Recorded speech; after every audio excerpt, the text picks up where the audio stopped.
தமிழகமெங்கும் கிளைகள் கொண்ட Annamal institute of hotel management and hospital management படிப்பில் சேர்வதற்கான அட்மிஷன் நடைபெறுகிறது.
சென்னையில் இருந்து இயக்கப்படும் 12 விமானங்கள் ரத்து செய்யப்பட்டிருக்கின்றன.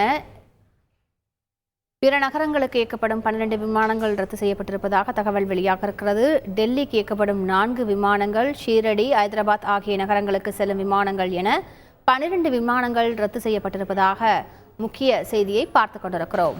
தமிழகமெங்கும் கிளைகள் கொண்ட Annamal institute of hotel management and hospital management படிப்பில் சேர்வதற்கான அட்மிஷன் நடைபெறுகிறது.